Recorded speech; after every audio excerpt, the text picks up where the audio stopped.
Hello everyone, this is Sujeet Bhatt और आप देख रहे हैं रीड एंड राइट RNW। आज हम डिस्कस करने वाले कॉमन एलिजिबिलिटी टेस्ट CET और नेशनल रिक्रूटमेंट एजेंसी NRA के बारे में। केंद्रीय कैबिनेट ने एक अहम फैसला लिया है। इसके अनुसार अब देश में एक ही कॉमन एलिजिबिलिटी टेस्ट होगा जिसे राष्ट्रीय भर्ती संस्था आयोजित कराएगी। कैबिनेट ने राष्ट्रीय भर्ती एजेंसी NRA की स्थापना को मंजूरी दे दी है, जो गैर राजपत्रित पदों पर भर्ती के लिए समान पात्रता परीक्षा आयोजित करेगी। राष्ट्रीय भर्ती एजेंसी NRA को पहली बार यूनियन बजट 2020 में सरकार द्वारा प्रस्तावित किया गया था। NRA एक संस्था है जो देश में होने वाली गैर राजपत्रित पदों के लिए होने वाली भर्तियों के लिए अब एक परीक्षा कराएगी।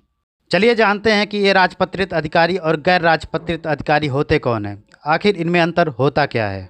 राजपत्रित अधिकारी गजटेड ऑफिसर यह प्रबंधकीय स्तर के सार्वजनिक अधिकारी होते हैं, जैसे IAS, IPS, IFS आदि। ये प्रथम श्रेणी के अधिकारी होते हैं, या जिस अधिकारी की नियुक्ति के आदेश गजट में प्रकाशित होते हैं उन्हें गजटेड ऑफिसर कहते हैं।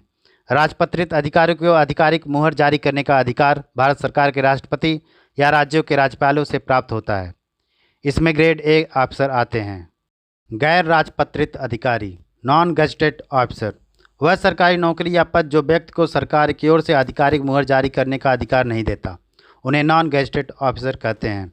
इनमें ग्रुप B, ग्रुप C और ग्रुप D सरकारी नौकरियां जैसे SSC, रेलवे, बैंकिंग आदि शामिल हैं।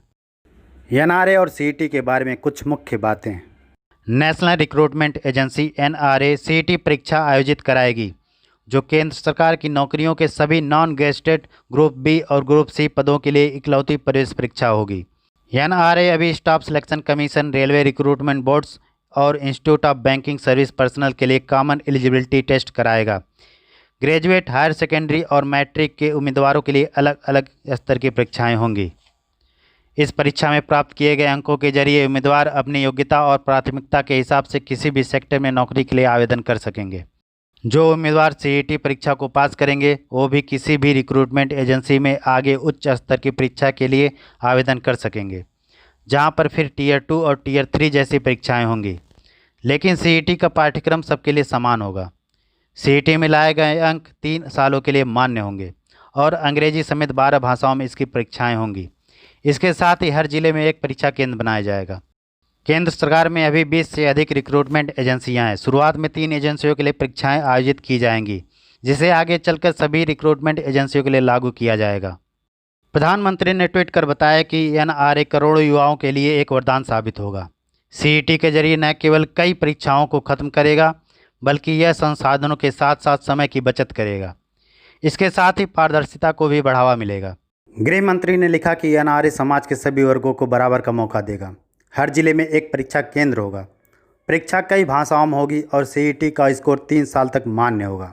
एक परीक्षा के जरिए आर्थिक बोझ कम होगा, जो उम्मीदवारों को काफ़ी लाभ देगा।